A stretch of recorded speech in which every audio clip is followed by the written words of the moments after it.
Hey everyone, for today's project I have here a GameGear. This GameGear has seen better days. Let me get you the overhead to show you. It's not the worst specimen ever. The screen is fairly scuffed up, but you could replace this shell. The case itself is scuffed, but you could clean it. It's not in terrible shape. Both battery doors are missing, and in fact the tab piece from this door is snapped off and still stuck in the tab it's supposed to hold it into. I'm sure if I looked around I could find replacement battery doors, of course. But it also doesn't power on. No signs of life whatsoever. No light, no sound, nothing. I tried feeding it bench power, bypassing the the daughter board for power directly onto the motherboard. Skipping through this, this thing.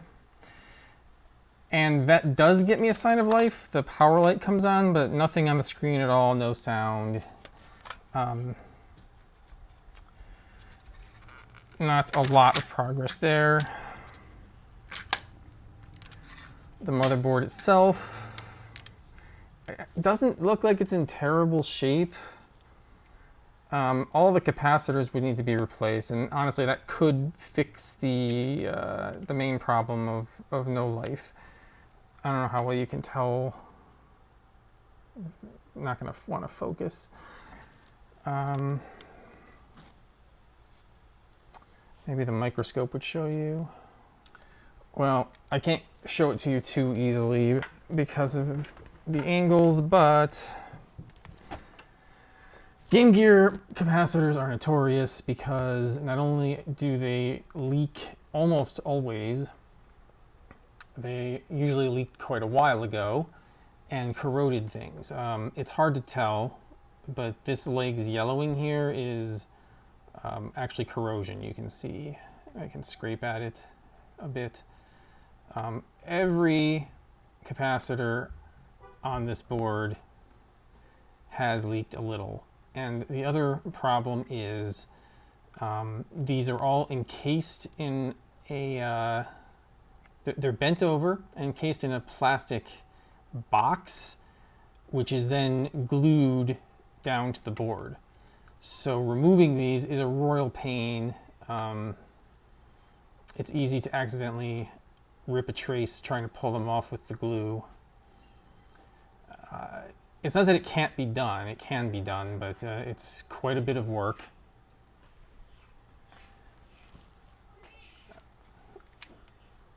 The other difficulty with the GameGear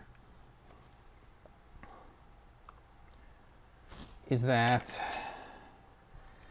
the screen is driven by this high voltage part for the backlight. It's one of the only devices you'll find in retro gaming that has actual high voltage parts and actually can hurt you if you touch the wrong parts on here. And for all that, the screen is kind of terrible when it's working. For those of you who grew up in an era of portables long after the late 80s, early 90s, you don't know how good you have it with screens these days. I'm not singling out the GameGear for insulting the screen. The Game Boy was horrible looking too, with its famous pea green blurry mess. Screens of that era were just universally awful. I was on the schoolyard a Nintendo fanboy, I suppose, back in the day. Nowadays, I'm much more of a broad video game fan, especially consoles. I just like any or all of them. So I'm rectifying my my youth in one camp by working with all these other systems from the other guys now. So I gave you a bunch of reasons why this system is a problem. And to be honest, if I'm completely honest about it, they're largely excuses. This is in pretty good shape. You could fix these, recap this. Likely it would work if I did that. Most likely, even if I did, I would want to replace the screen, but otherwise we could keep this whole thing. But I've never owned a GameGear, and I've never really worked on one before. So I actually thought this would be a good excuse to try something a little fancier that sounded fun. What we're going to be doing is not only reshelling this GameGear into a new reproduction case, we're also going to replace the motherboard entirely with this beautiful, I don't know if it's pronounced SYF or SYF or something else. It's from the Netherlands by a fellow named, and again, I apologize if I'm going to likely get this wrong, but I think it's Mathis Nilwick. He reverse engineered the actual motherboards that the GameGear used and produced modern replacements. And here is the result. You can see it's a lot simpler. The reduction in parts is enormous, partly because it doesn't support this this original screen anymore, and all the circuitry needed to do the high voltage stuff is not here. But mostly, I think, because he just has modern design capabilities that allowed him to make a much more efficient motherboard. You can get these in all kinds of cool colors too.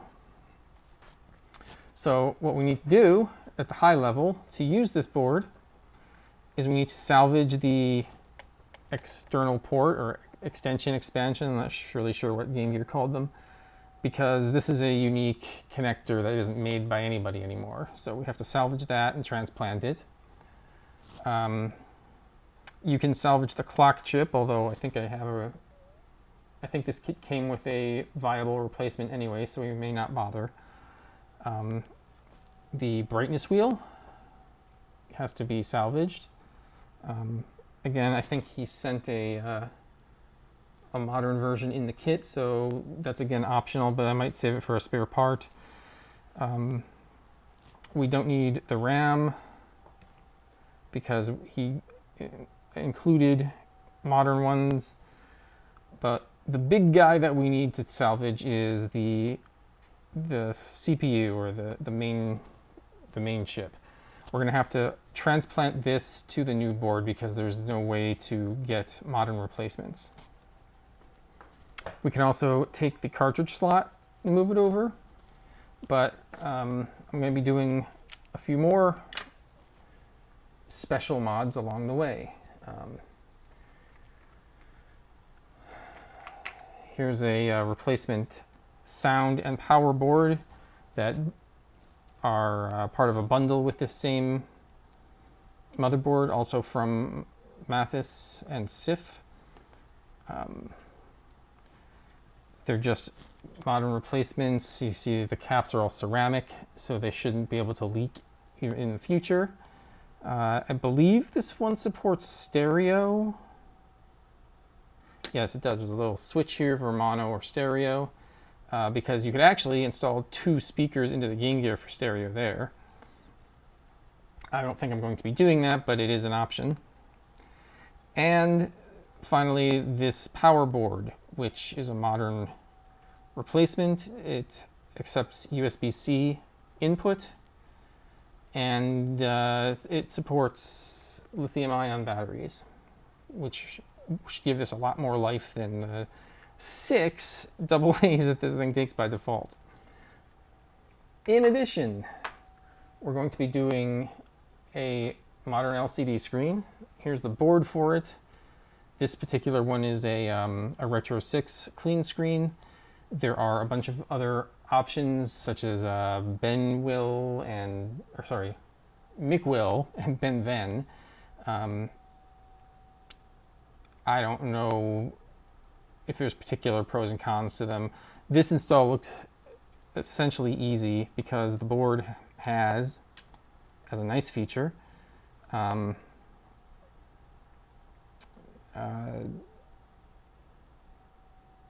headers that connect directly to this, so we won't even have to do any of the crazy soldering you might have to do on an original.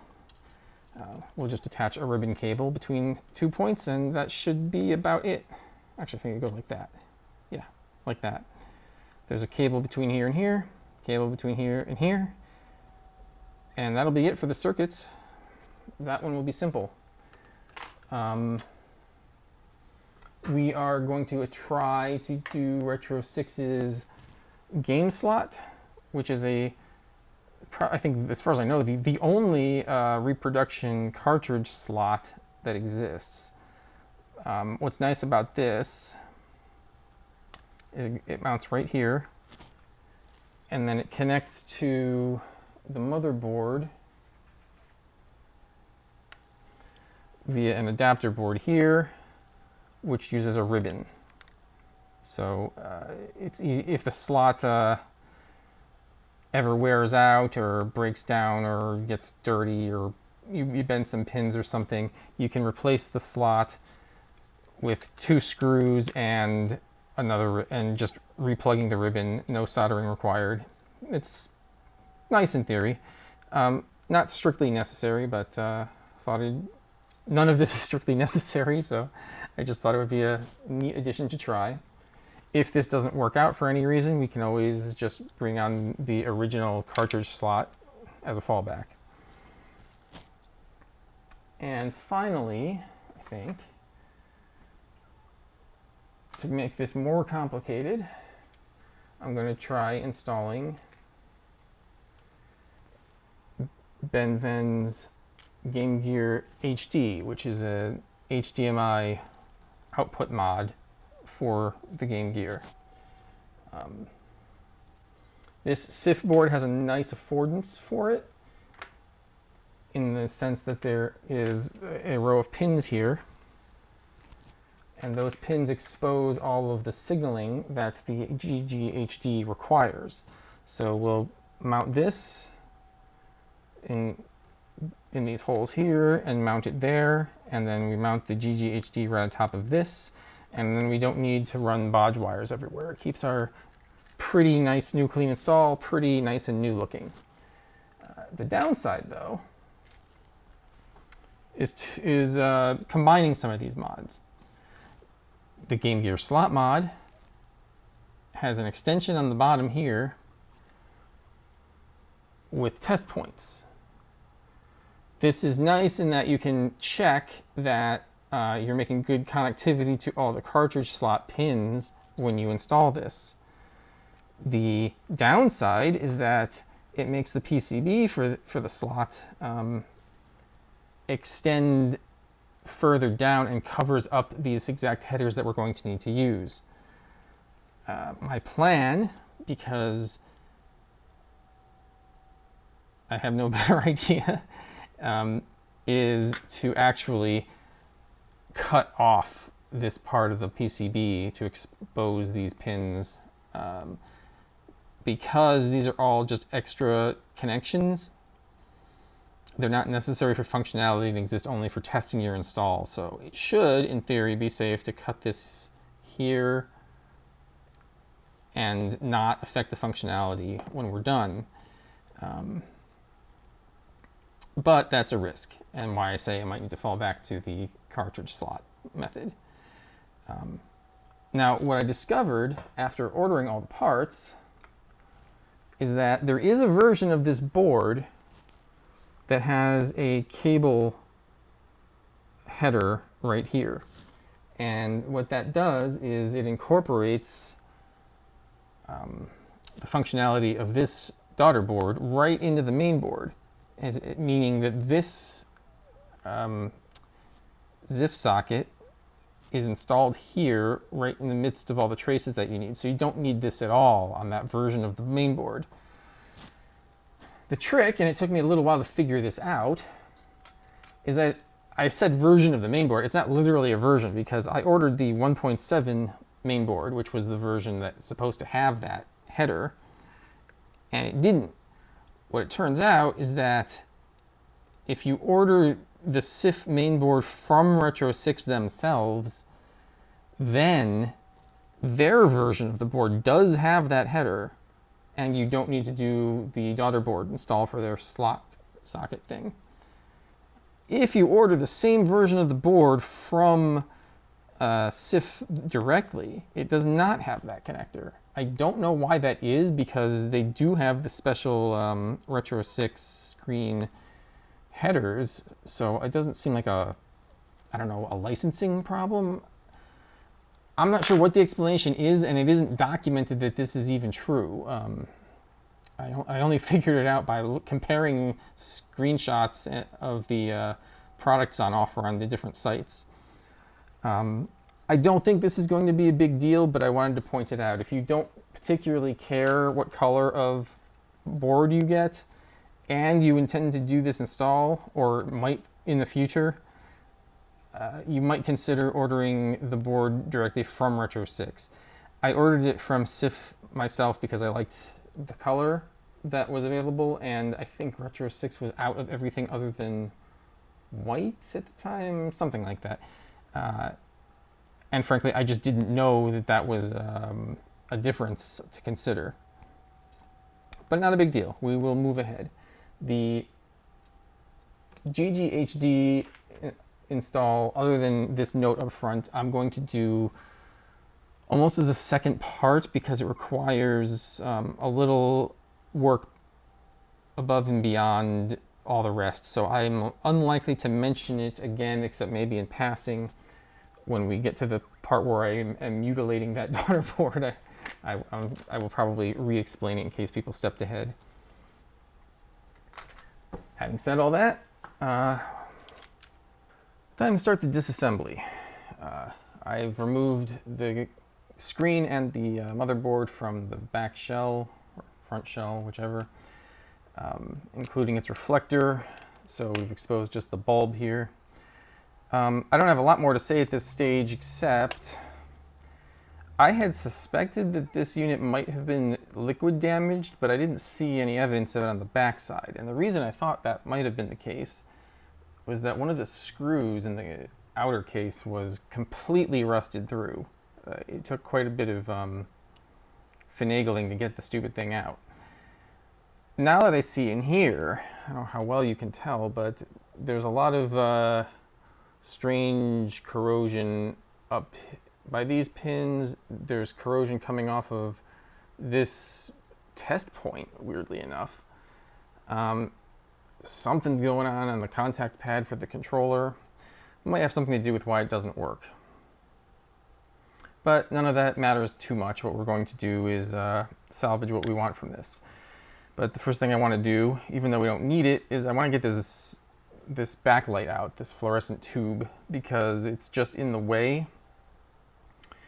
And ultimately we're going to be using hot air to get the processor off. I want everything meltable out of the way before I do that. Even if I'm not going to salvage it, it's just, you know, why have the extra mess? So this is just held on by, I believe, a couple of wires. Looks like wires coming in from each side, and I think it's on a kind of a rail or something. It's not solidly held on.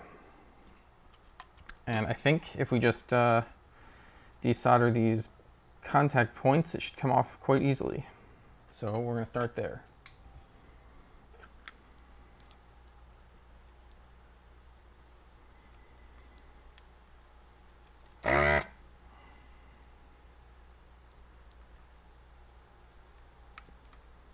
Oh, I didn't even have to.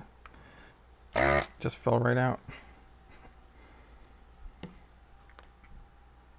Oh, so that reveals that this hidden, I guess that's a fuse? Yeah, FU1, that's a fuse. So that has nothing to do with the assembly. It's literally held on just by the power wires on each side with no structural support whatsoever. Can't say I think a lot of that design, but GameGear is not renowned for its design. That's out, and this probably, like all fluorescent bulbs, I'm going to assume it contains heavy metals and stuff, so we shouldn't just throw this in the trash. You have to look up how to dispose of materials like that in your area. A lot of times a hardware store, at least in the US, will take it for you, or your recycling company. I think we probably should remove the screen just so that it's not in the way.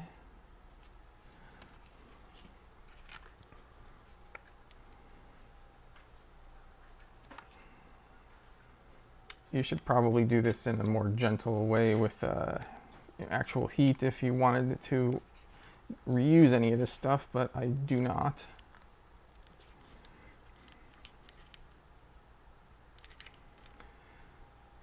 So I'm just going to forcibly rip it off like a caveman.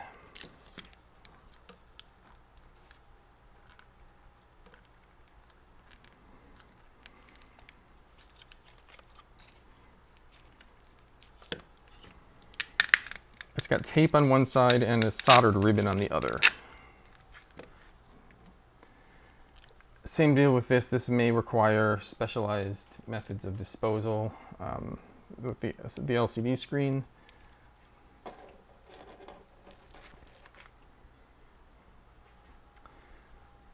And now let's take off the knob here. It might just be useful as a replacement part someday.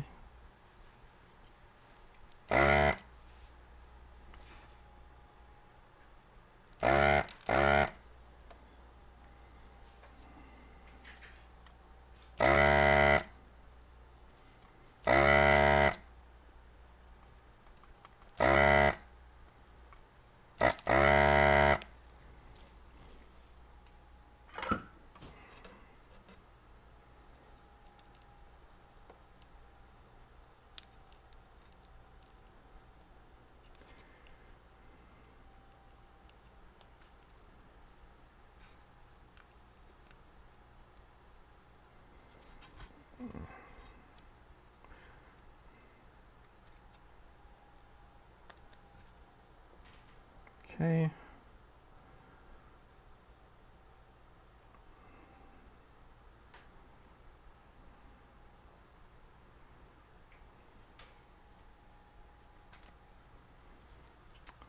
Now let's go for the expansion port. Using the desoldering gun, I'm probably not going to pass much heat into the port itself. Nonetheless, I'm going to take out this expansion port cover. Kind of amazing that it still has this.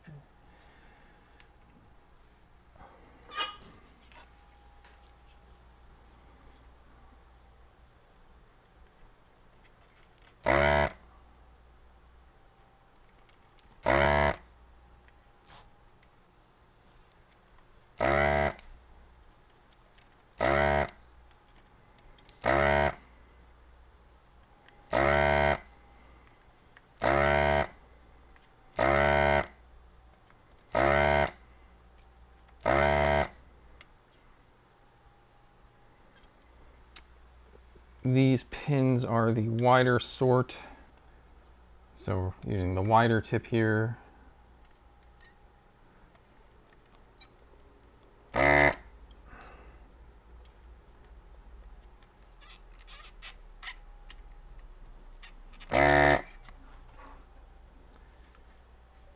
Those tabs look like they're a little grippy, so this might require a little convincing to pull out, but it shouldn't be too bad.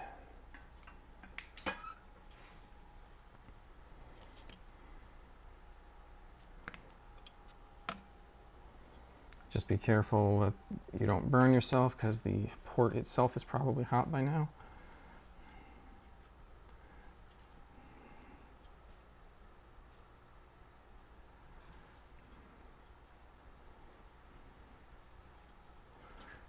We want to gently work this out. We don't want to force it too much, because you can't get another one of these if you were to damage it.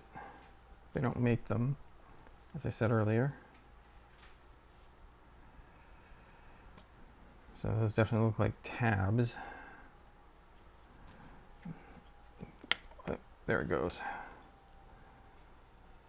Yep, the pins look clean. that should be perfectly serviceable.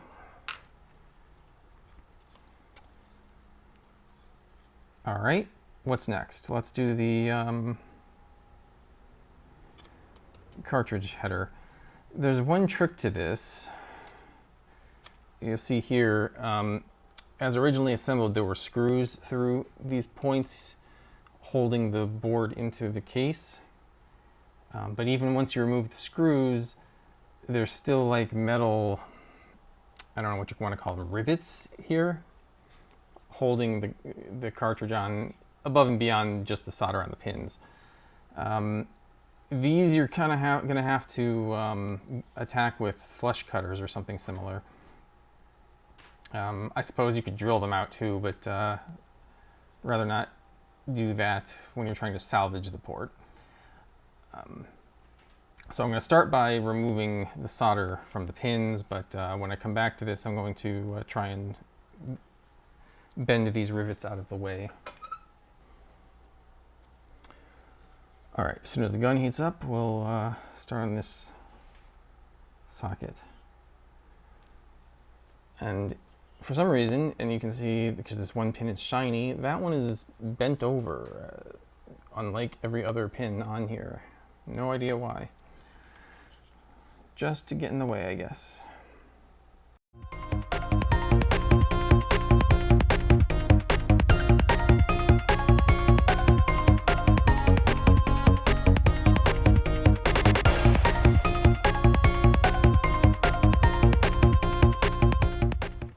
All right, that should be relatively clean. Now, come after this rivet thing. I think flush cutters works best here. You're not really trying to cut the metal so much as just bend it enough that you can slip it out.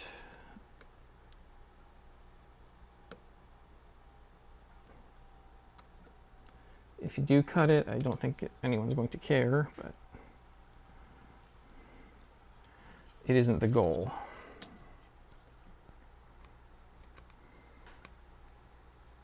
And, you know, it's nice to keep metal shavings off of your work area.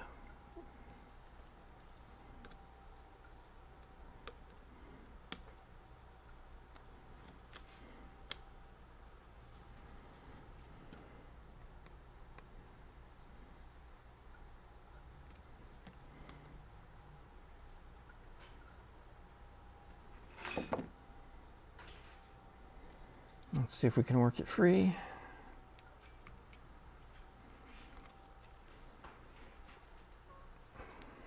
Take a little convincing. I wonder if we can pull the metal out from this side, which has a bigger lip. Yeah, that works.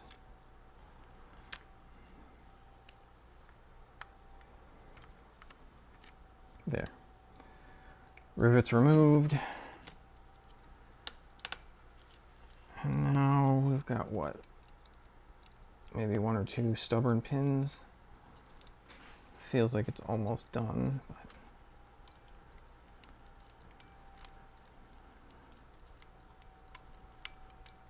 A little hard to tell which one is stuck. They all look clear.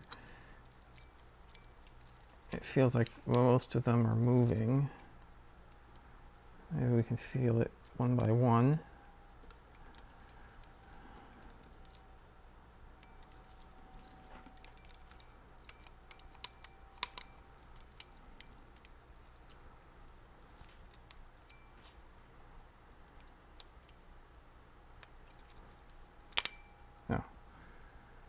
No, nothing really stuck. It's just being stubborn.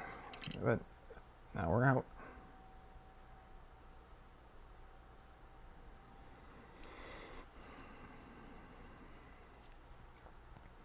We're going to set that aside. It looks like it's in pretty good shape. This is probably salvageable.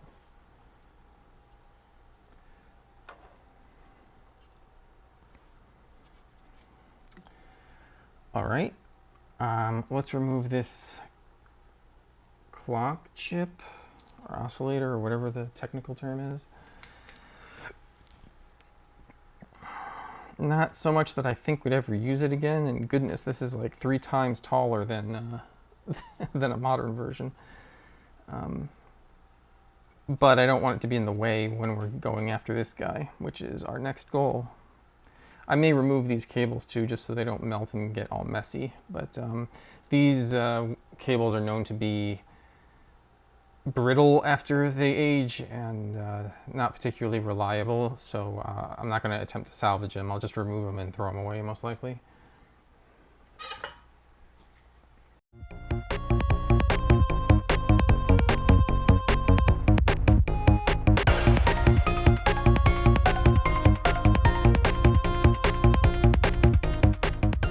Be glad you guys aren't smelling this. It makes me wonder what might have been spilled here, or if that's like, I don't know, cat pee or something. So these don't appear to be regular solder joints either. They're sort of like pressure fit. They look like little tabs that push through the holes and then we're soldered to the other side. So this might not come off so easily after all. Maybe not worth it.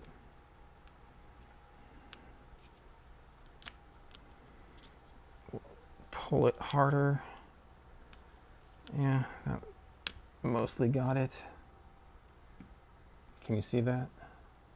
No, not really.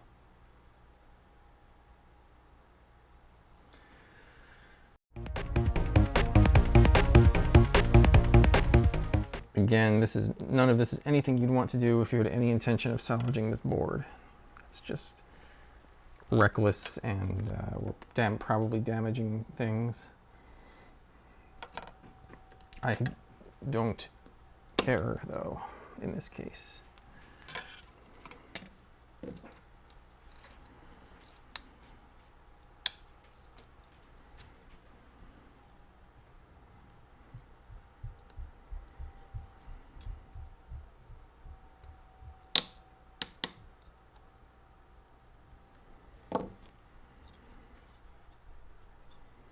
I don't know what I'd recommend though if you wanted to replace these connectors with a new version and keep the board for yourself. I suppose I tried cutting them off the back to get rid of the nubby tabs. Sort of a mess here. I don't want to work on new stuff with all these metal shavings, so let me clean that up and I'll get back. Oh, but this gives me a time to show this. This capacitor lifted while I was working here. The sheathing for it did, at least, and you can see the glue they use underneath. This one came up surprisingly cleanly, actually. There's just a plastic piece sitting on here. It doesn't really come off of the capacitor anyway, for whatever reason. If they all came up that easily, it wouldn't be that hard a job to do. But I have seen many video of people recapping a GameGear, and they rarely do come up that easily. Anyway, let me clean up my work area before I continue, and I'll be right back. Okay, I've cleared all the metal shavings off of my work area. Just, you know, why tempt fate with stuff like that? And I've got the board in my board holder here, and we're about to remove this chip. I'll switch to the microscope so you can see it better, but basically what we're going to do is just apply hot air until it comes off, trying not to bend anything. So board holder helps because it get a hole freehand for the heat and for the tweezers. This might even be a good application of hanging it over the edge of the desk, perhaps, or using a hot plate. Because I mean, I guess you're not going to be reusing this board anyway if you're taking the CPU and or RAM off of it, but you may damage these or accidentally bump all these little resistors and capacitors around the chip as you're heating everything, knock them off and maybe not even notice because they're so small. We're going to start with some flux, gel flux, because it stays around better than the liquid stuff does.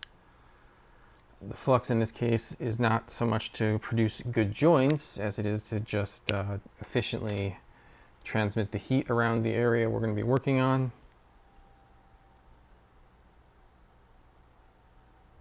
So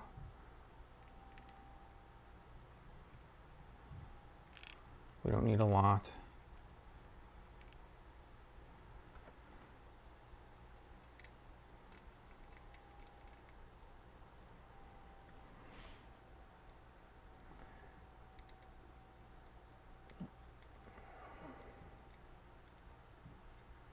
That should be fine.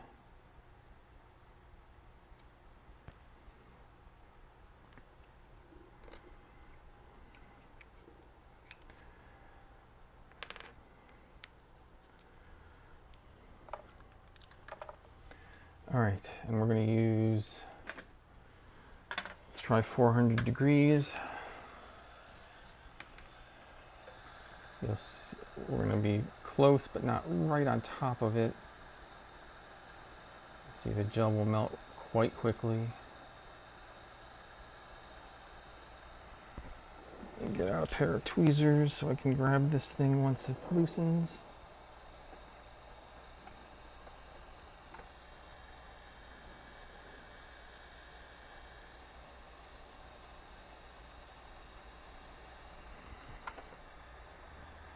The more direct and localized you can make your heat, the better. I don't have the world's best hot air gun here, unfortunately. I'm going to switch hands so I can use my right hand for testing the chip. And what I'm going to do first, and God, that smell. I'm almost convinced that this thing had cat pee, which is a strong argument for using gloves. When you work on unknown devices,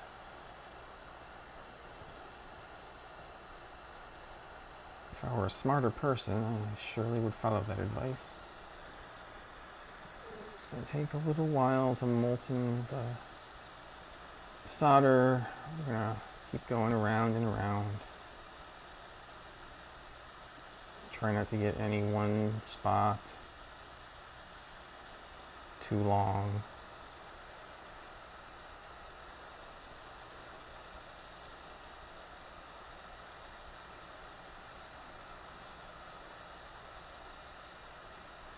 Poke it just a little bit. See how we're doing.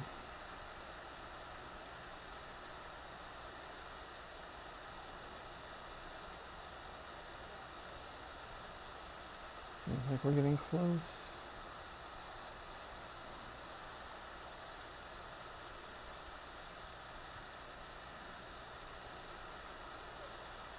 We don't have to worry too much about ripping pads since we don't care about the board here, but you know, let's practice our best practices. Why be lazy? And we still don't want to risk damaging the CPU pins anyway. The more flat the pins can be after this step, the better off we'll all be, because we have to get them onto the other board.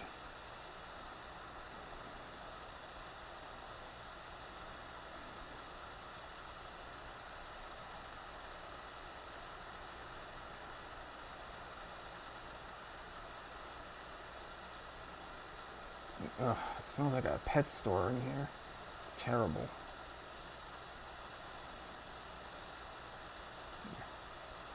It came away nicely.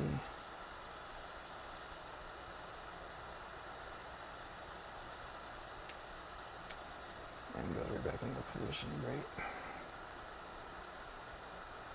It's a little wide for my tweezers, unfortunately. It's okay. We're away, we're away. and successfully rescued the chip.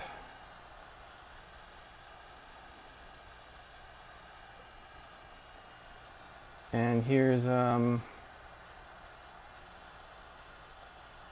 excellent example of what I was warning about. See here?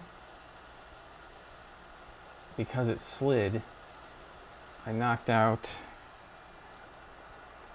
a unrelated component. Almost hard to notice. And on the processor itself, well, I don't want to touch it yet because it's hot, but you can see there's a capacitor stuck to a leg because as we moved it, it went through that. That's the kind of mistake you can make. It's very easy. It's easily fixed, but ooh, and even look at that guy. That guy probably came from right here. So those are the dangers of using tweezers when you hot air remove something. There are more sophisticated tools out there. I don't have them currently.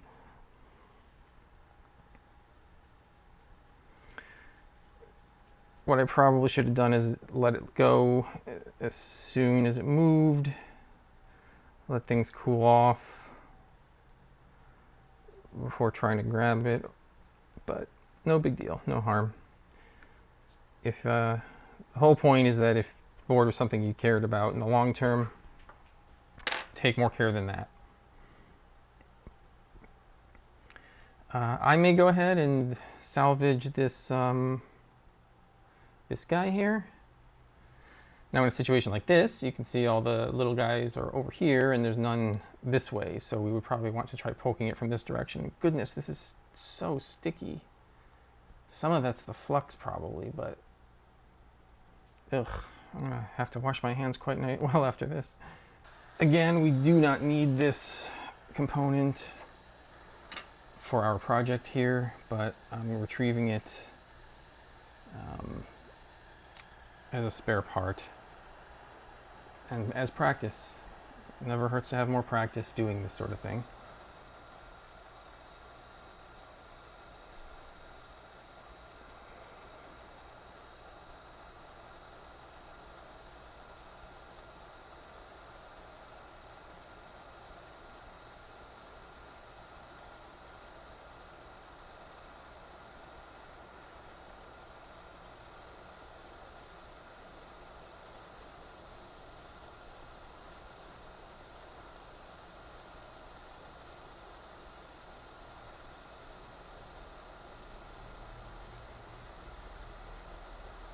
Almost ready, you can see.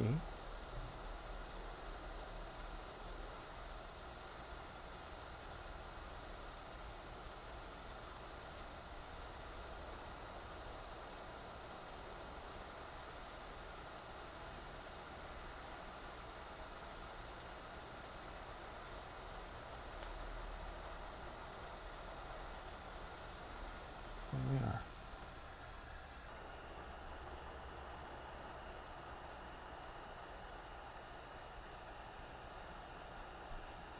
Focus on the left side because I'm holding the nozzle at an angle so the heat washes over everything to the right.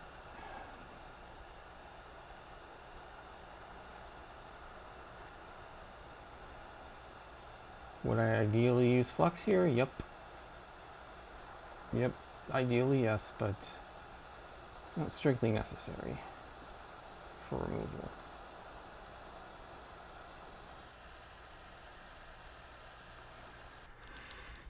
And there we have it. I believe we've salvaged everything of value from the original board here. The next step is going to be installing all of that onto the new one. So let's reconfigure here and get started. And get rid of this smelly, smelly piece of garbage.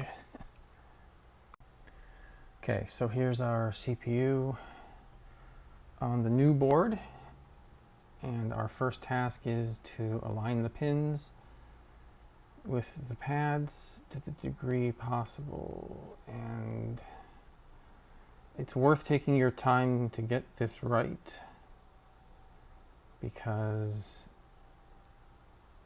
while you could fix it later, remove it, start over, that's a pain, and why bother? So be picky here. And one thing to note is that the little edges on the board are raised.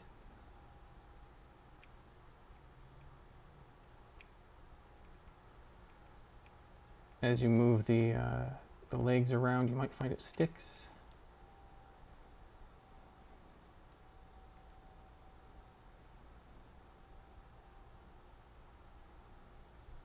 Well, that didn't work. Probably because I was too stupid to flux this thing like I should have.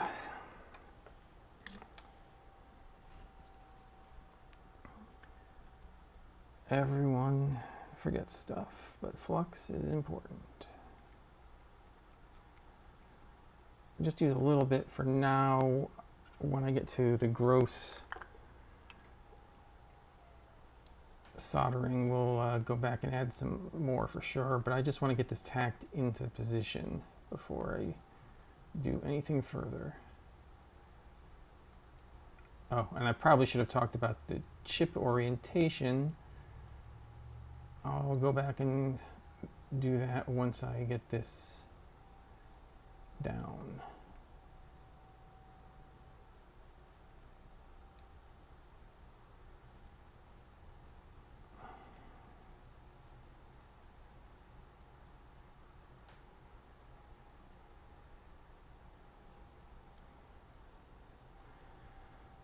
Kind of a pain.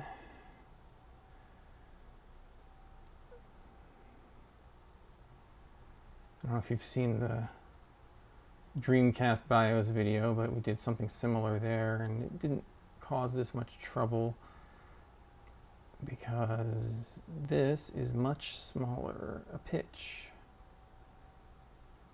That looks pretty good. The better we do here, the less likely we are to get problematic bridging. So that's why.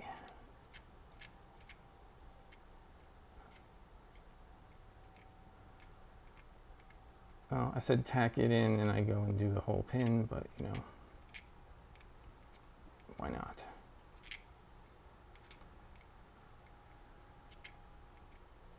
Normally you tack in a corner and just a corner, because that way if you're off a little bit, you have some ability to shove it slightly. Right. All right. See how you can move it just a touch while it's only tacked in there. I didn't put nearly enough flux on the rest of this to try and go and do the rest. And you see how there's bridging already. So we're going to use that tack in. We're going to do this side next. We're going to flux up the whole thing nice, because now is when we need it. Pardon me while I flip this around so I can get at it more easily on the camera.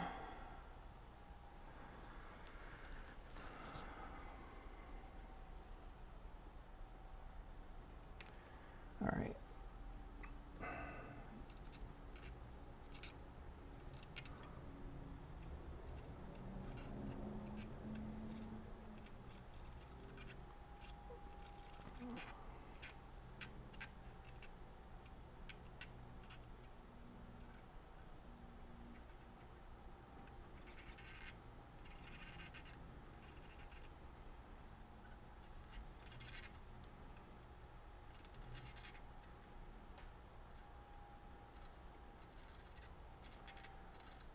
Just be consistent and gentle.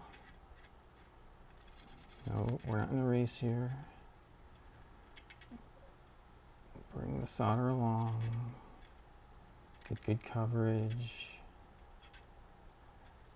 Good heat transfer. a few bridges I can see. Trying to work them out. If we have extra, we can bring it to an end and we can wick it off easily enough. And we'll go back at the very end and we'll multimeter every pin. All right, multimeter is the next step. Maybe clean it up a little too. Even though we might have to add flux again if we see a problem.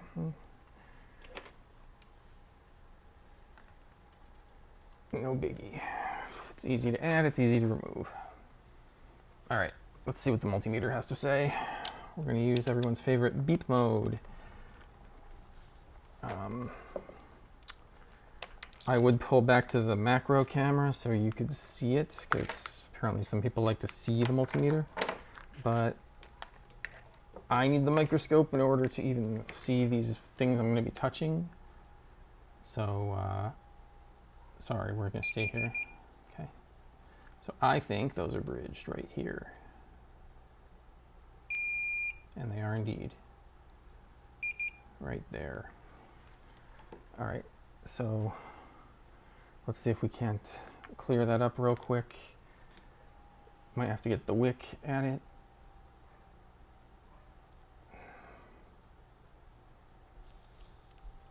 But hopefully it'll just be a quick thing.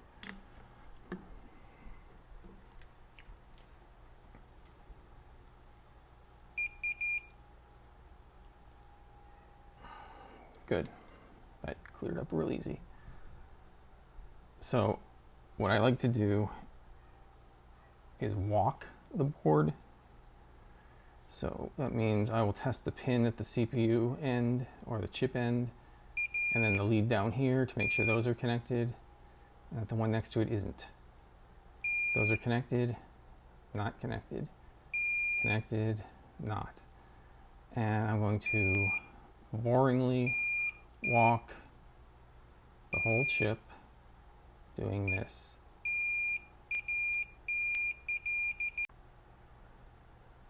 Sorry, I had to step away for some stuff.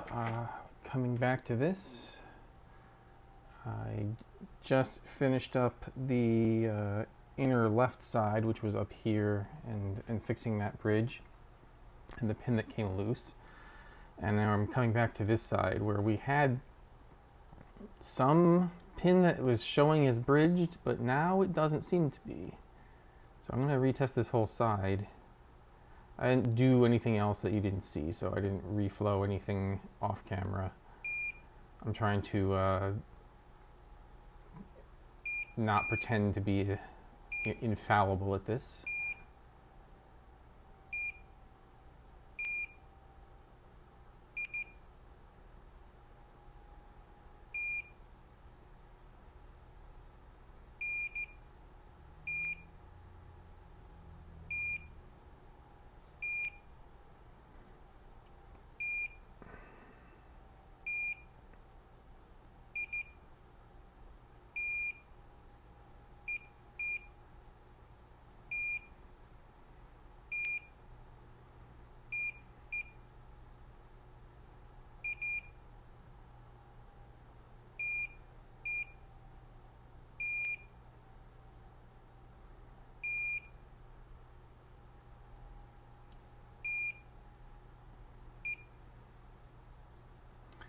It seems like the thing that was shorting before, or bridging, why are we not getting a, there we go, bad contact on the top. Am I, okay.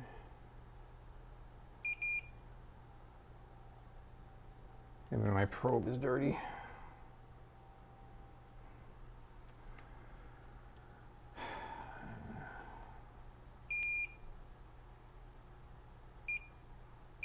There we go. That makes more sense.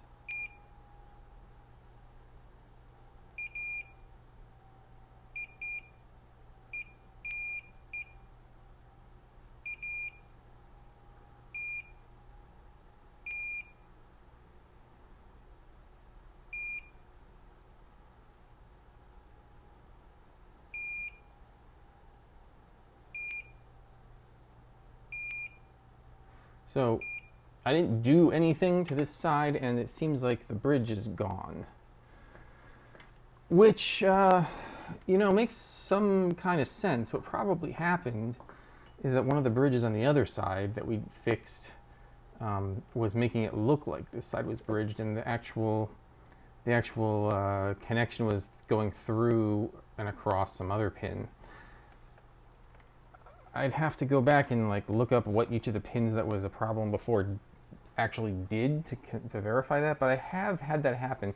I did a mod on a Dreamcast once and drove myself crazy for an hour trying to figure out how something was bridged and why I couldn't fix it, and ended up finding out that it was because in that case I had what do you call it, a flex cable attached to one IC, and it connected to a different IC along the way back. And the bridge was actually on the other IC, but the pins, you know, were connected. So I had a bridge on a completely different chip that was causing continuity between pins on the one I was testing. So, you know, everything's connected. Sometimes you have to use some outside of the box thinking to figure out what's actually happening. So you test, you test, you test, you try to explain when you have a problem, but keep an open mind. Anyway, I think this is good. Every pin tests clean, every pin looks pretty darn good. I guess not my best job in terms of having to go redo everything, but I tested all the pins were solid. I tested all the nothing is bridged that shouldn't be. You know, like these points on the same pad beep, but of course they do. I think we are ready to move on to something simpler. Okay, with the CPU in place, we have to work towards getting this to be testable, which means that we need to attach our clock chip. As far as I know, the orientation of this doesn't matter. There's no positive and negative.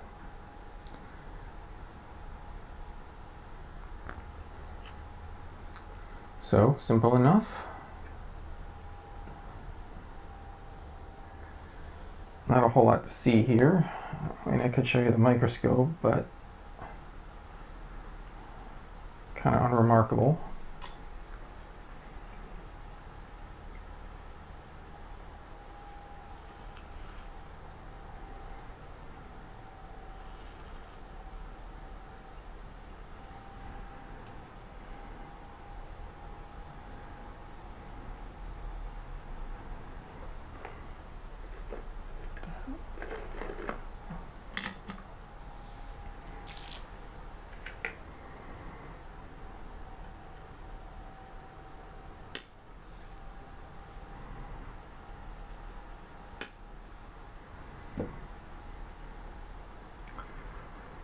Okay, clock is in.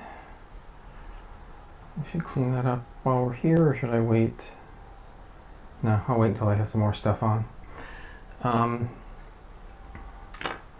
Let's see, we also want to attach the expansion port, or external port, or whatever you want to call it, which is right here. Goes right here on the board.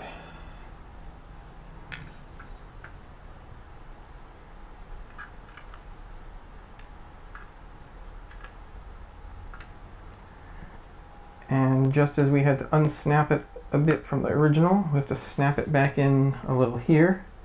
As you can see, there's the two anchor pins, or anchor points, I guess, and then the signal pins. We're just going to quickly solder all those in. Try not to get too much flux. Don't use a bunch of extra, because, I mean, this is a big chunky port. It's probably going to be fine, but flux is not conductive. If it gets onto the inside of the port, it'll get on the wire, mess up the connectivity.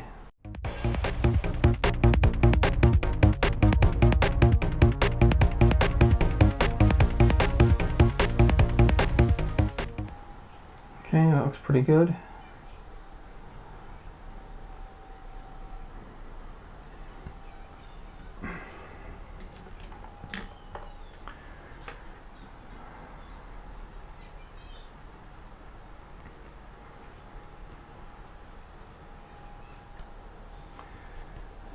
Let's see what we need to do next.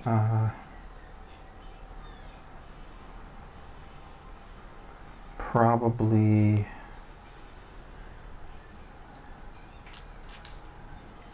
attach this dial for brightness. That way we'll be able to actually see the screen when we get to the testing part.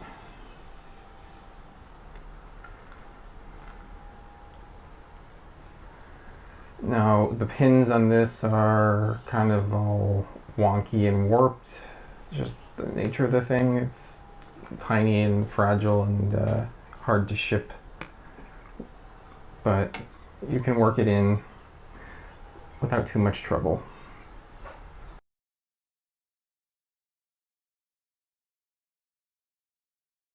That should be good.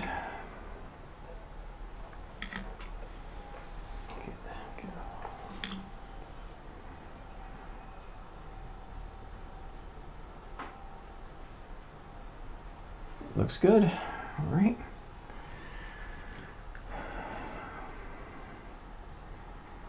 And then one last thing we need to do is attach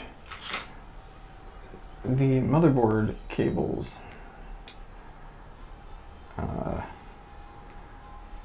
Normally, because this, you can see this is a straight through ribbon cable thingy, it wouldn't have a positive negative end, but here they do label pin 1 on the board, if you can see that. And there is a designation here for pin 1, little notch on the cable. I'm not completely sure why. I assume, well, I guess it must be because this end of the cable is fits only a specific way into a socket on the receiving board. So orienting the pin correctly here means that this will bend the appropriate way needed to get the correct orientation onto the daughter board. So we're going to match the notch with pin 1. And just as with the original OEM cables, these are like little harpoons in that they don't just slide through. They're actually kind of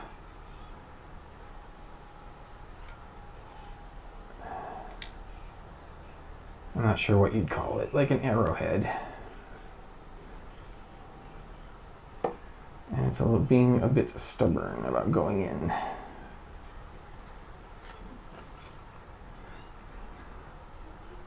Trying not to force it overly much. I can see that it's making some progress as I push. Should be gentle but firm, and it should go through. There we go. Okay.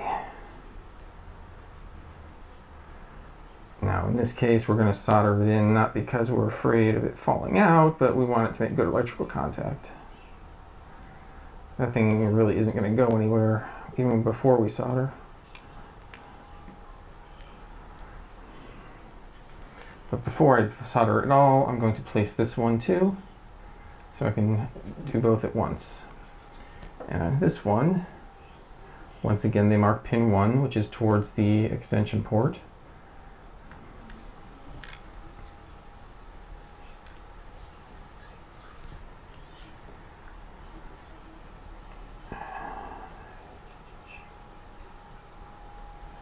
This one's a little easier because it has a lot fewer pins, but same deal, just firm pressure, don't force it too hard. You'll get it. Now we just solder those into place.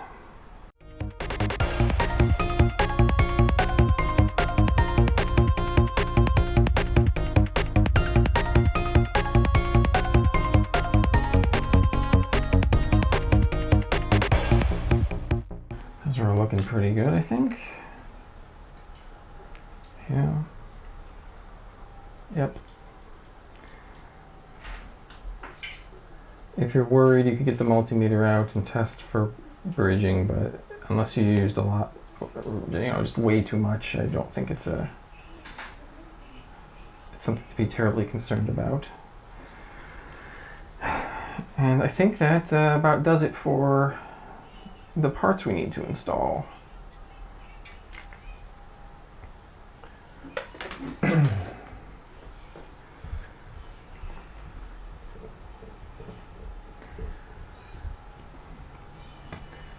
So what more do we need to do before we can test? We need to give it a cartridge slot, because if I just turn this on without a cartridge, well, you're not going to see very much or hear anything as far as I'm aware.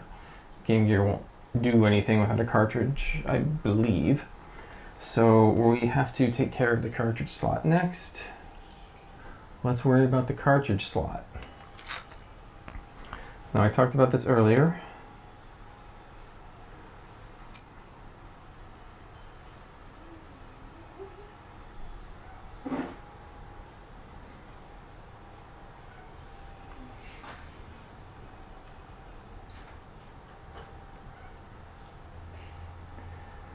Really not sure what the best solution here is going to be. Normally you would want a bit of the pin from the original header to attach this to, but maybe I can find my own pin to replace this with. I explained all this earlier and left my microphone off, so I'm going to re-explain it. I found these, I forget what the technical name of them is, but these pins used for headers, and they seem to be the perfect width for the cartridge slot. So what I'm going to do, I cut this piece down already so it fits perfectly in the top row here. Then it'll go through the board, and that'll give me something nice to solder to make a good connection. I think that will work well. Then if we need to, we can cut off the excess pins, of course.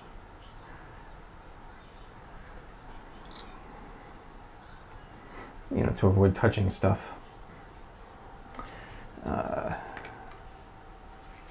Fortunately, I have to use 2 full header rows because the leftovers weren't enough to work for the second row, but no big deal. These are cheap.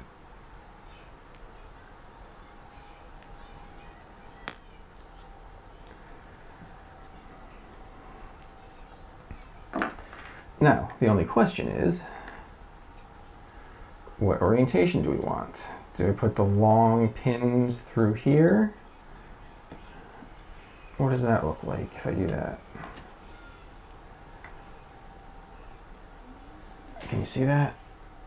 I think that's going to stick out way too far in the back. And then I probably have to end up cutting down both sides, and that's just obnoxious. So maybe if I do the short end,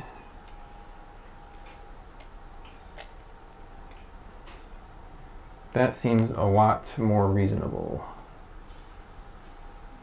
That's probably about the size of poke through you'd get from the original OEM slot to begin with. We're going to be sticking up a lot in the front, of course. I may have to cut all those pins down, but that's okay. We can do that. Let's give that a try.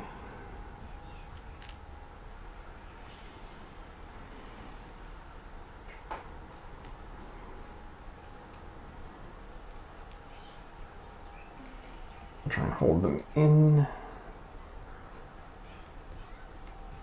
This is a little bit awkward. Once we get the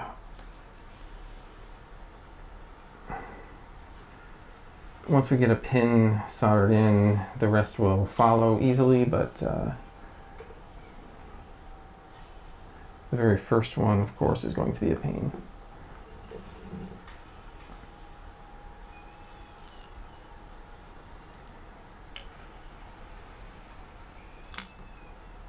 There's one. That'll keep it in position.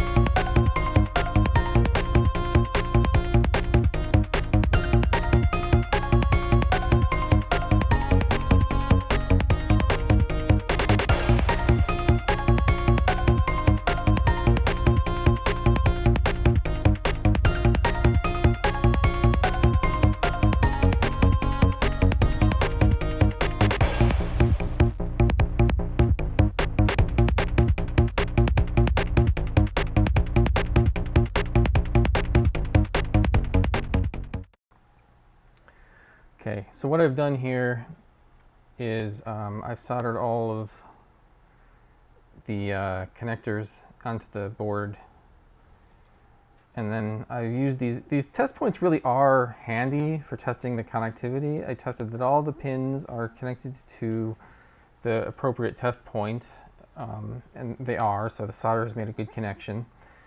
The difficulty now, of course, that I have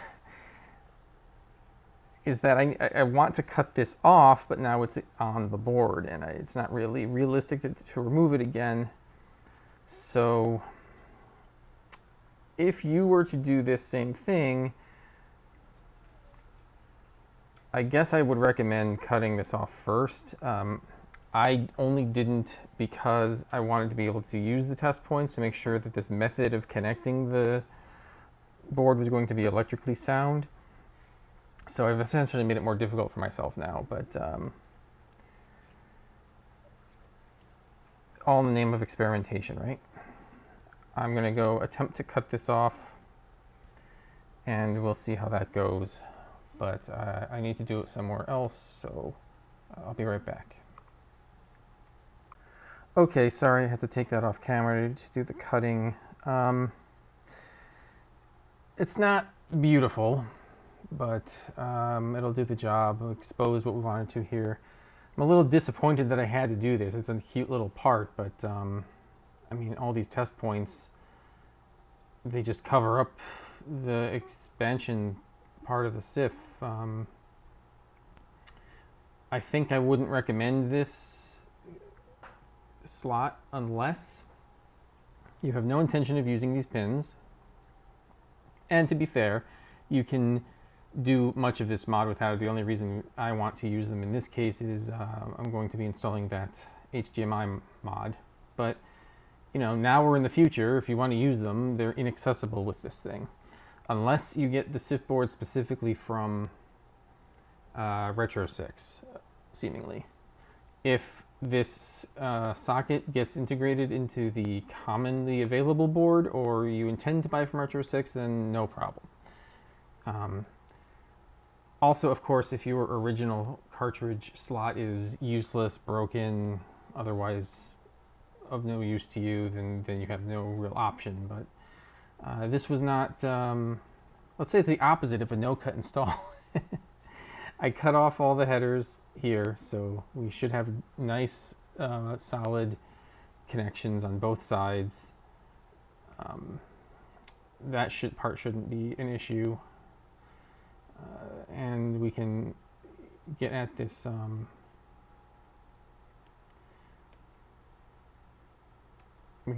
ribbon connector now when we need to. So from here it should be pretty smooth sailing. With the socket adapter in place, we're getting closer to being able to do a sign of life test. But let's install the LED first, power LED. That guy goes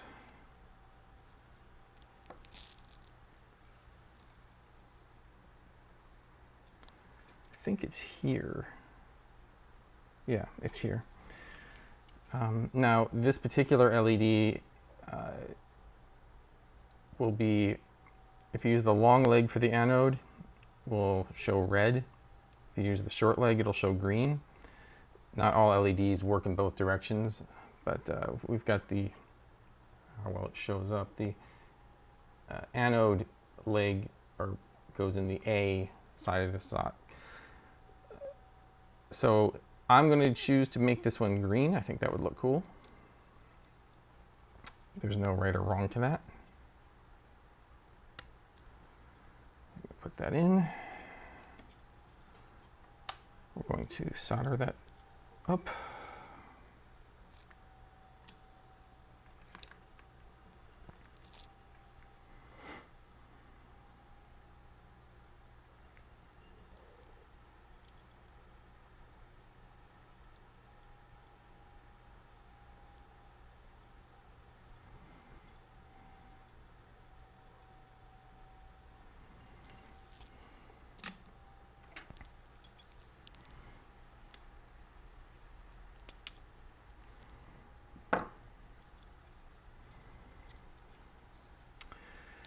And I think if we now attach the power board with some power, we should be able to get a sign of life from that. At least I assume so. I'm not sure if it's a dumb circuit or if it proves anything else is working. We're going to find out.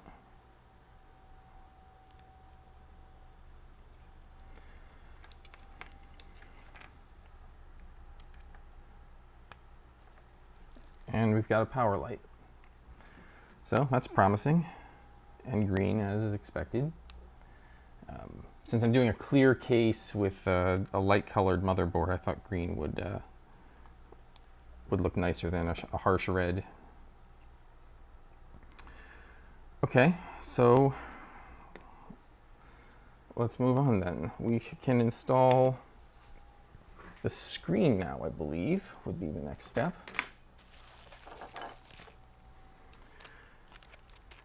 Unfortunately, the mounting brackets they included are black. These are pretty clearly 3D printed parts though, so I don't know if RetroSix makes the files for these available or not, but if they do, it would be really easy to print the nicer color for the board you have. The way this works is we take our screen, oriented like so. I'm leaving the protective film on here until I'm nearly done. And we take the bracket pieces they've given us, and you kind of just slide or snap them onto the edge of the screen. Don't use force here. It should go pretty easy. Make sure it's snug. With the screen facing you and the cable facing up, you want the bigger tab piece to be here. And on this side, same thing. Should just kind of slide into place pretty easily.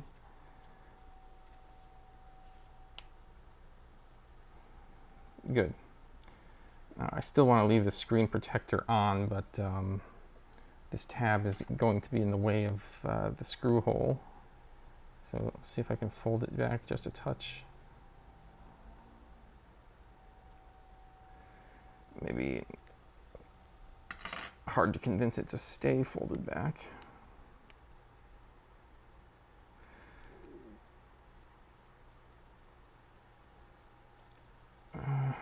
Hopefully that'll work for our purposes. The screen will go like this. This is the front of the unit, so it's going to end up like this. Sorry, I thought I had this flipped again. There are 4 holes here. Oh, well, I guess that won't be in the way after all because the screw holes are coming from the other side. That's fine then. These 4 holes need to align with the 4 screw posts The tricky thing, though, is that the bottom of these brackets seems to abut against the pins here, which is interesting because if you used an original slot, you'd have even less room than my install does. So I'm not really sure how that's supposed to work out. I think it might just have enough room though. Surely they've done this enough times that they would know that it would. But anyway, the idea is you would line those up on that side.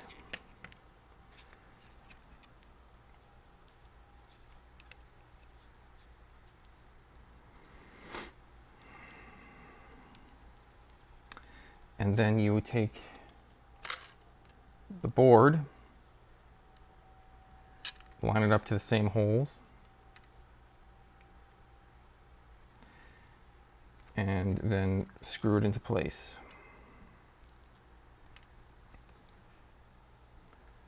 I believe they provided screws for this. I'm just going to do this lightly at first to make sure the alignment is good.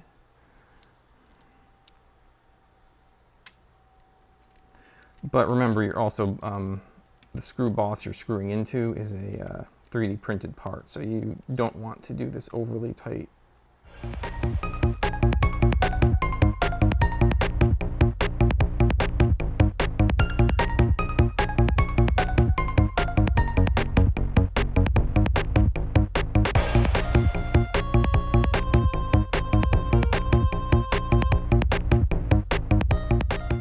Now, these are nice because once these are installed, you can get the screen back out again without having to remove the brackets, because they just kind of snap in on these little tabs at the top. You can take it in or out at an angle if you so need to.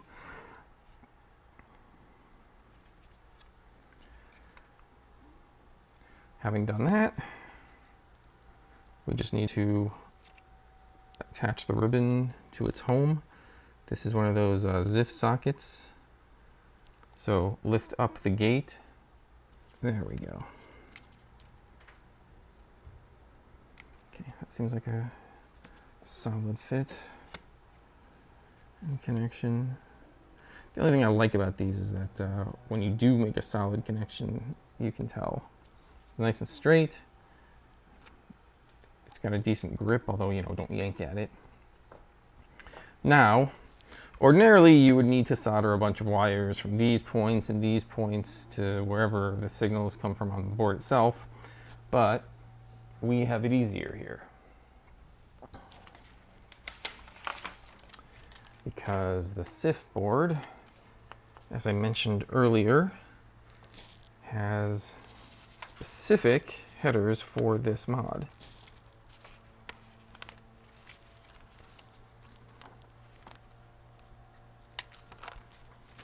So we take our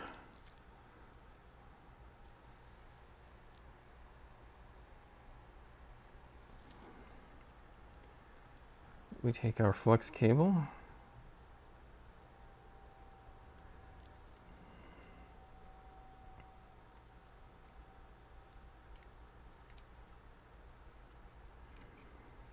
I think that's all the way in. It's always hard to tell. Snap it down carefully.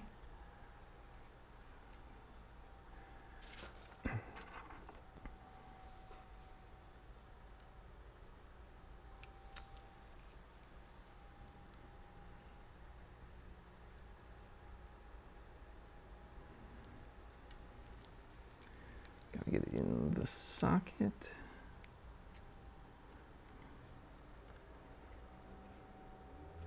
Make sure that gate is up. Yeah. Is that in? It's always hard to tell. I think that's in. Push it down. And one more.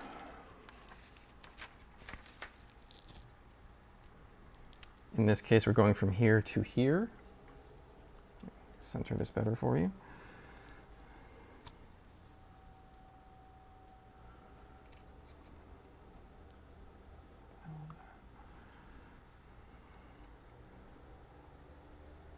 You see how on this one, the pins are on opposite sides? That's because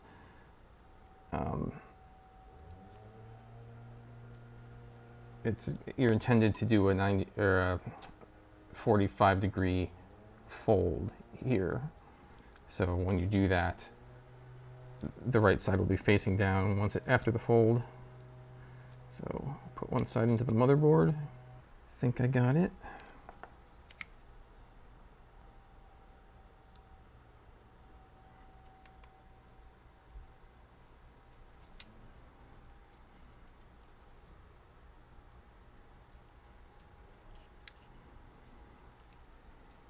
Okay, I believe that's it. So we should be able to get Sign of Life from the screen now, I believe.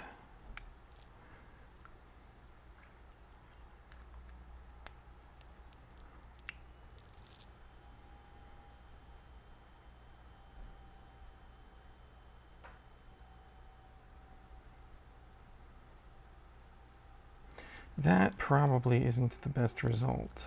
I wonder what that indicates.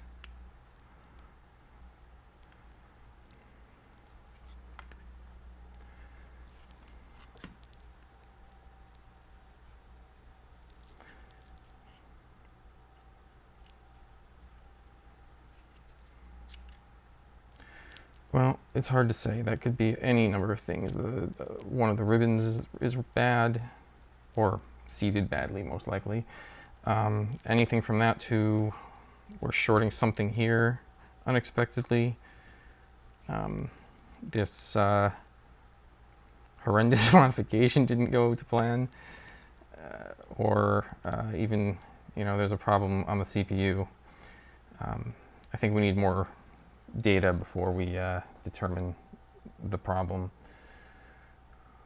Let's see if we can attach the card slot and see if the game present gives us any better clues. This is the nice part of this slot kit, the replaceable slot itself.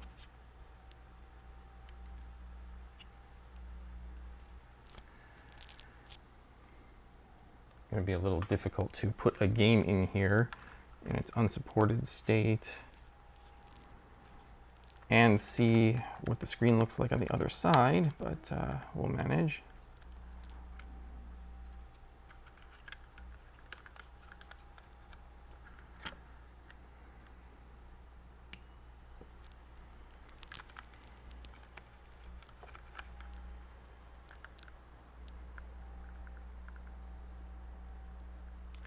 Well, we're not getting the, I don't know if you can see it, the yellow scrolling thing, but we're not getting anything good either.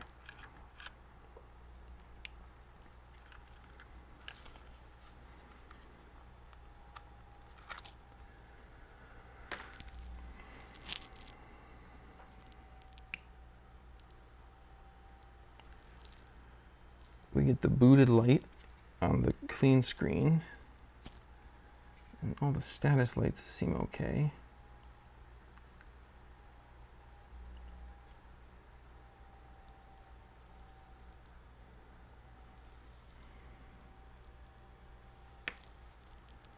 I don't know what this button does.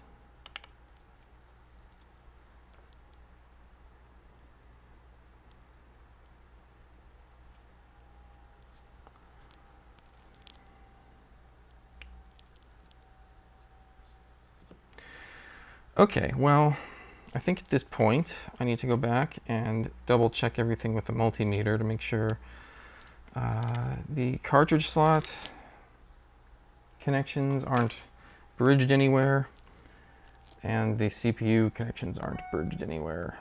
I did already test all those things, but clearly something needs double checking. So I'm gonna go do that and I'll let you know what I find. Okay, so I looked into this and I think I found the problem. This slot piece comes with very convenient test pads, which you can normally use to test, you know, the connectivity between the socket header and the board itself. These are each connected to a pin on the port. So I cut off half of them in this ill-advised mod. So in order to fully test this, what I had to do was go to each individual pin and check the socket connector here itself, because I don't have the half of the test pads anymore. So I checked all of them, and only one of them isn't working. And it's one I had previously tested. It's this D1, which conveniently is one that has a remaining test pad. Doesn't work. It doesn't work here either. And under the microscope, it became obvious why. I'll show you.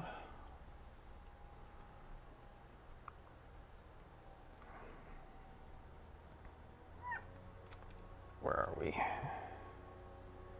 Don't mind the mess. It's very hard to clean up. Anyone have a good suggestion on how to clean up flux between pins like this without leaving tons of lint? Never found a great way. But anyway, this is the problem.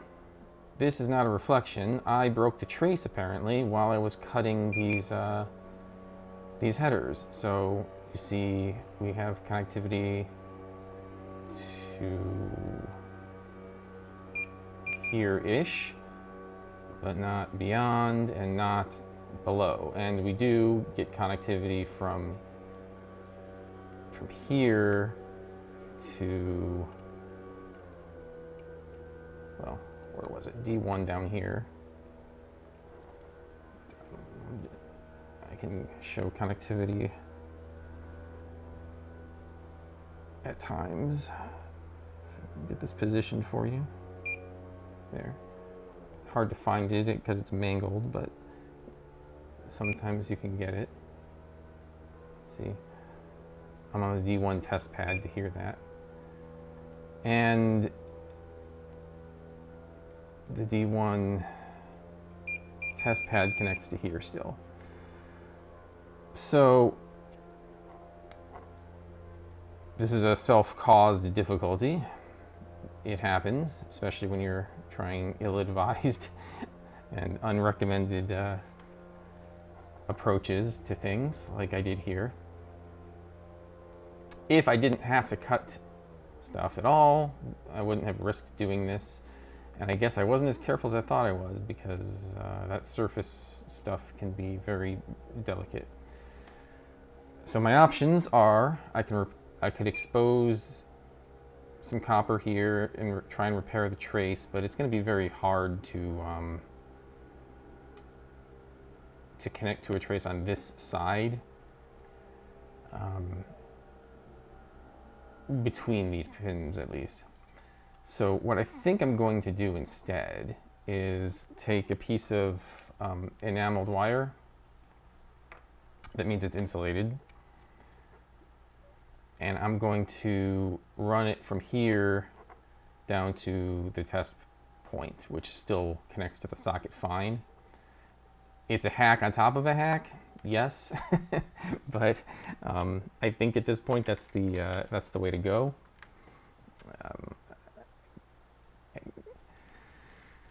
So I'm going to get started on that.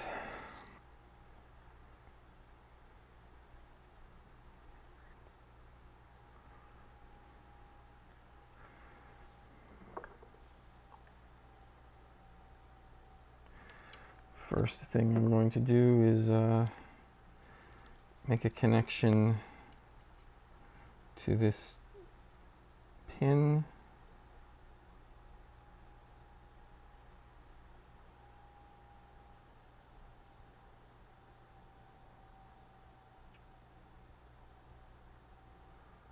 good. And the soldering iron should have burned off the enamel.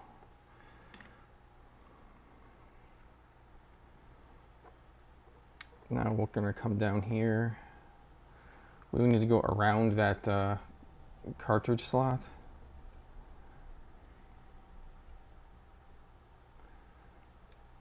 So leave a little bit of slack, but we don't want to make the trace super long either, if we can help it. All right, so what I'm going to do first is tin that test point. I'm sure Luke over at RetroSix is not pleased if he sees this, but what am I going to do, huh? Try to not let that go near the socket up there, or it's going to cause poor connections.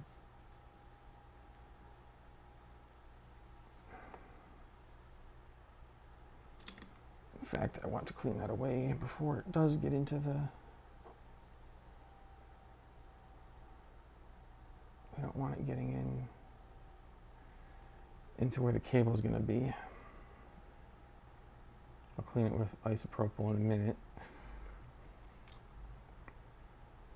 Anyway, so now we get this enameled wire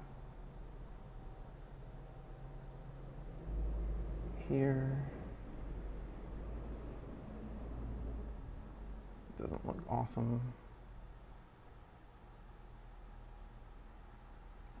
Let me get tweezers to try and hold that down. It keeps coming up and making a terrible, terrible joint.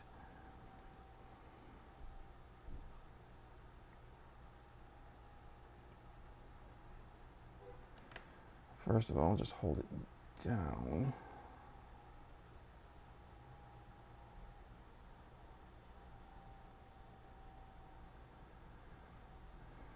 That's not beautiful, but it should do the trick. Now here we just should be able to just break it off.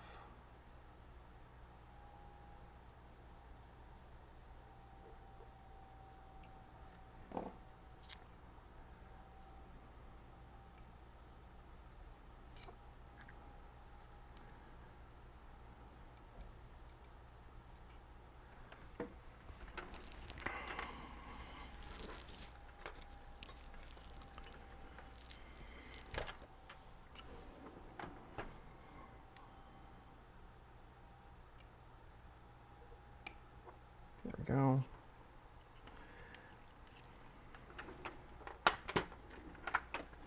Now that hopefully will give us connectivity. What the heck? That was weird.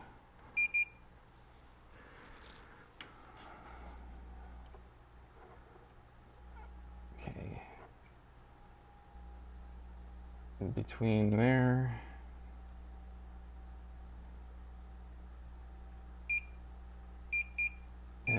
And indeed, yes.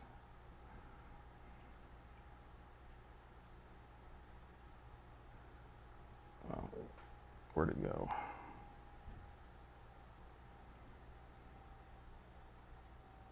It was beeping a second ago. What the heck?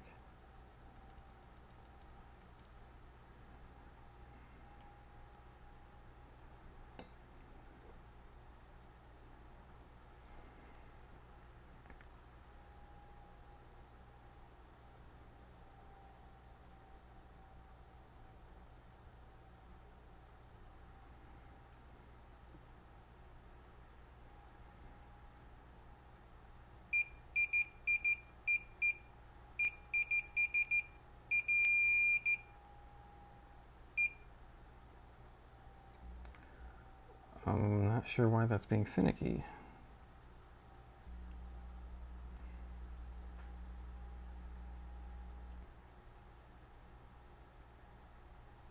Does that imply... Okay, that probably implies that the coating didn't burn away, because I think it only works when I'm touching the end of a cable.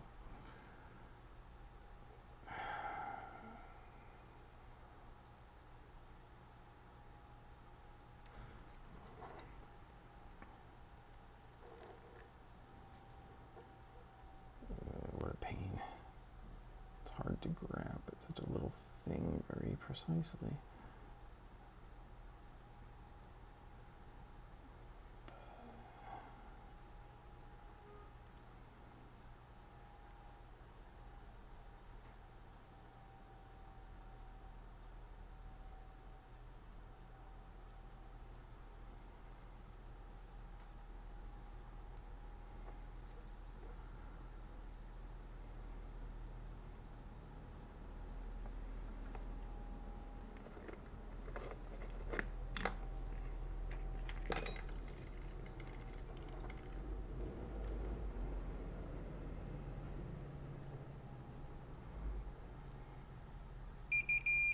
There we go. That's what we want to see. So I just didn't heat the wire long enough, I guess. Now it's a good connection. And more importantly,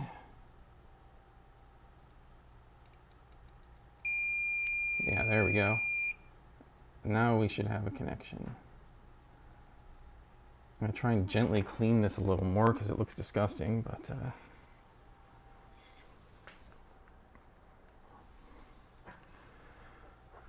especially down here where we had to add the flux that was running towards the port.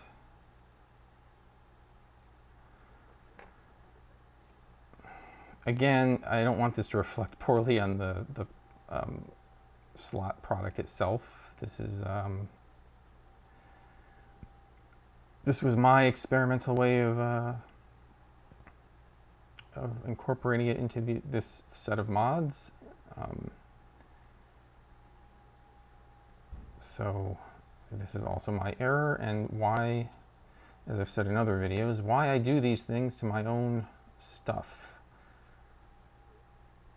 When I do a customer unit, I use only techniques that I've either used before successfully or techniques that are recommended by the kit provider. Usually those are the same thing.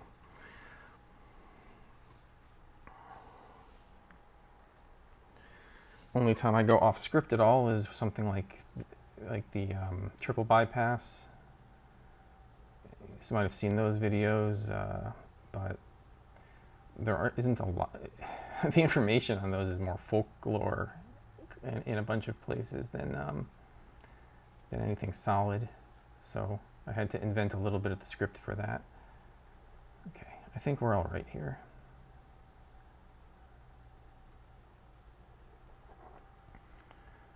Not entirely happy with how messy this is, but all on me, so. Let's hook this slot back up and see if that helps us at all.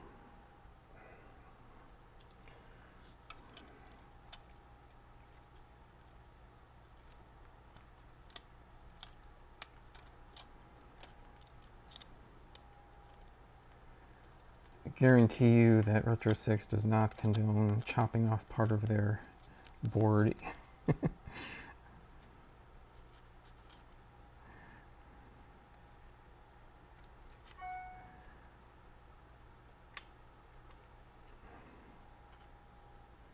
It would be nice, though, if they had some better method of connecting these two pieces to a SYF board specifically, instead of having to rely on leftover pieces of cut pins from an original socket, because then I wouldn't have had to... The part that went wrong here isn't where I chopped the board off. It was trying to clean up pins that I had to fabricate.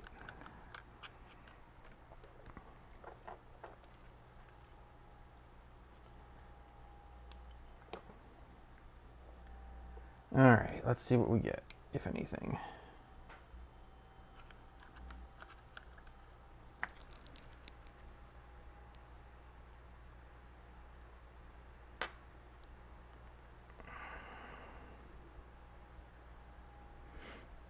Well, it doesn't look like the result changed at all, so while I'm sure I fixed a problem, I guess it's not the problem here.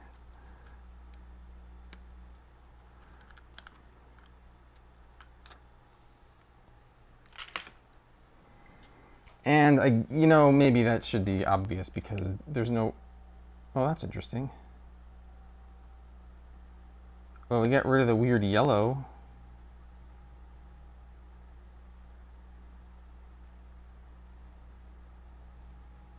The dimmer works. Huh, so that pin was causing the yellow weird scrolling problem. That's interesting. I was going to assume that was whatever was wrong now, but nope, whatever's wrong now is clearly... Well, let me attach a soundboard and make sure that what I don't have now is a bad connection to the screen somewhere. Because that would be a lot simpler than, the CPU is not function. Part of the problem here is I don't actually know for certain that CPU functioned in the first place. Since I never had any signs of life from the donor unit. I also don't know that this game even works. I've got nothing to try it in. It looks like it's in good shape. I couldn't spot any problems. There's no corrosion that's evident, but I have no idea. It's possible that game never worked.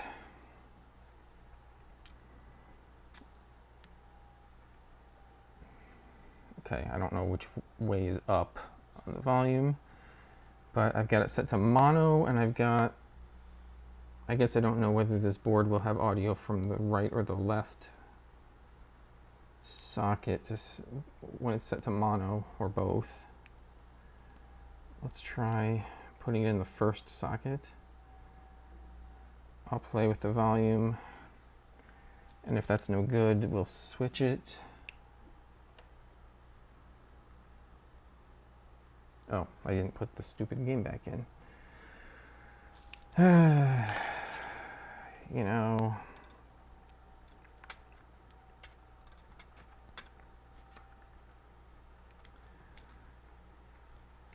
Sorry if I'm breaking the illusion that I'm an installer who always does everything right. Installer, modder, whatever. But I don't think anybody is.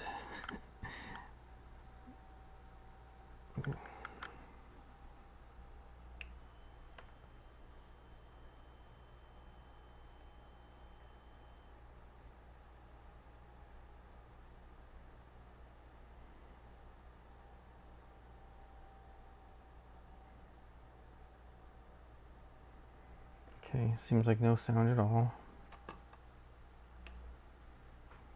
We'll try the other side.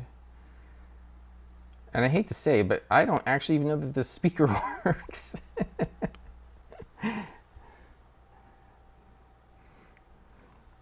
It's not great to have so many unknowns when debugging.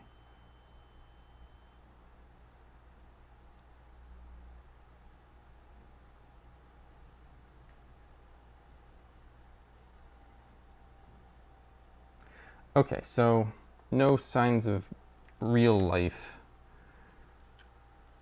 other than power going where it's supposed to go. I think at this point it's most likely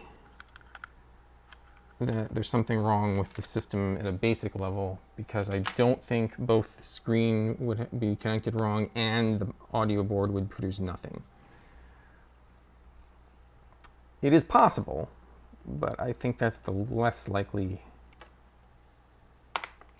option here. So I'm going to get back to, I guess I gotta test the pins on the CPU again. Whew. Well, this project didn't at all go like I was hoping. I was hoping to do a quick assembly of some cool stuff to show you some options for making a more modern Game Gear, and ran into a lot of trouble along the way. Some of it my own doing, some of it not. But my inclination was always that I wanted to show you guys when things go wrong, just as well as when things go right. Things don't always go right, and I don't want this to be me cherry picking, this perfect mod to make it look like I never make mistakes. Everyone does make mistakes. Even without a mistake, things can go wrong. So you saw the bodge wire I had to do on the slot earlier. That was obviously my own doing because I'm using this, let's say, in a completely not prescribed manner. But that kind of risk I expected. Some of the other things that went wrong along the way, I didn't so much expect. For instance, I was going to show you, and I'm still going to in a minute, some of the diagnostics I did to figure out where the problem currently lies. But before I could even get to that, all of a sudden I was having trouble with even doing the tests. I suddenly wasn't getting any power, and there was a weird smell. And I figured out that the power board all of a sudden has a short of some kind on it. I'll include I'll include a picture of the thermals of it here, but it's stopped emitting any output to the GameGear and just gets burning hot within a second of being switched on. And I'm showing you the audio board for some reason. The power board. Oh, this power board started emitting heat from this cluster under here. I haven't cared to figure out which specific little component it actually is. It doesn't much matter. And this IC over here, as soon as you flip this on, even without the GameGear connected, instant short circuit. I don't know how that just spontaneously happened sitting here on, no one touching it. It wasn't plugged in. It wasn't left that way. Who knows?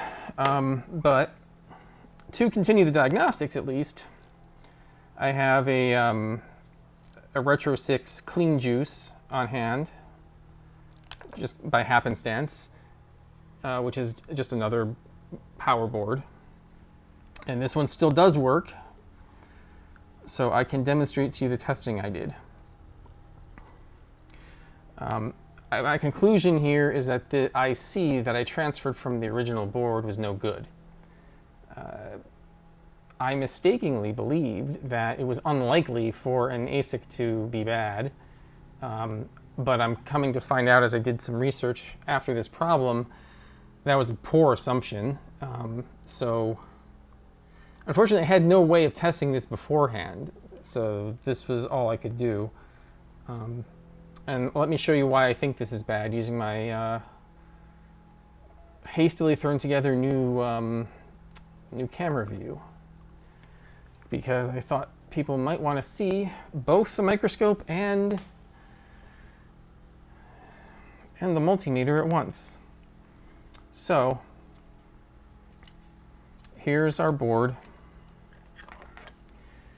and two basic tests I can do here. This pin, weird angle to it. This pin here is the reset pin. This is brought to 5 volts when the CPU comes out of reset, or ASIC, sorry, ASIC comes out of reset, which is the most basic thing it can do, and from what I can gather, it basically is what is required at minimum for the power light to come on. So we did see that that was happening. If we flip this to voltage mode, is it better with or without the light? Without. Okay.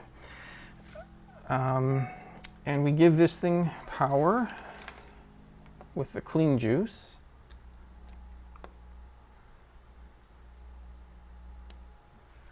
Touch a ground point. I'm going to use the X port. We should see, if I touch the right pin.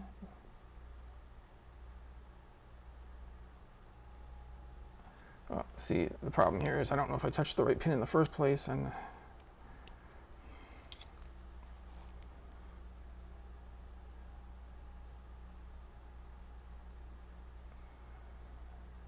there, we see 5 volts we expect coming off reset. But if you don't see that, at least you have a dead or really badly soldered or something ASIC, but it's also the minimum test. Here's if we put the meter into Hertz mode, we are supposed to be able to see a signal or indication of something between these 2 points. And as you can see, not one thing. I believe this is the clock line or something similar to the clock line coming off of here. I'm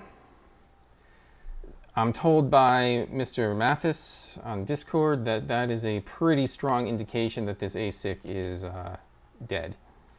I went over all the solder points meticulously, testing for, I'll turn this off while I do this part, unplug. Testing for bridges and continuity between, I'm not going to show you this whole thing because it's tedious and long, but I go from the top of the leg down to the trace, and then I check the next trace. This tells me that the leg of the IC is connected to the trace on the board, that it's not floating or anything. And then this, touching the next one, tells me that there is no connectivity, so it's not bridged. And then you move over one, and you repeat. And you do this around the whole chip. And then you run into cases where it's supposed to be, like these two guys are on the same ground plane, so obviously they will be bridged. There's 3 pins on the other side of this chip that appear to be bridged, but they are, the pads on the original motherboard are also connected, so whatever they connect to, they're supposed to be that way. Point is, I'm thoroughly convinced that this IC is dead, and so I unfortunately have to, I believe I have to end this project here for now in failure, but temporary. I will hunt down, at least in time, another GameGear 1-chip donor. Problem is it's a little bit expensive. Just to get a known bad GameGear off of eBay or similar is $25, $30. There's no guarantee it'll be a 1-chip. And clearly, because that's how I got this one in the first place, there's no guarantee that it will even have a working ASIC, even if it is a 1-chip. I can use a 2-chip as well, of course. You just have to transplant 2 different chips instead of just the one. But then I would also need a different SYF board to put on, and that's even more expense. So I will revisit this, but for now, I'm going to leave it here. Sorry we couldn't get this to work. Hopefully you at least got something out of this. Either the transferring of the chip went well. I think that can be useful. Maybe some of the diagnostics can be useful. I think this also taught me I really ought to get myself an oscilloscope, because a lot of the diagnostics for truly proving that the ASIC is dead require looking at signals, and you can't really do that with just a multimeter. I looked at some gross indicators that are probably good enough in this case, but a low-end multimeter, oscilloscope would probably be better suited here. This hobby and business has a lot of a lot of tool expense. Anyway, sorry, it happens. I think it's healthy to see that it happens. And we'll come back to this and do something different next time.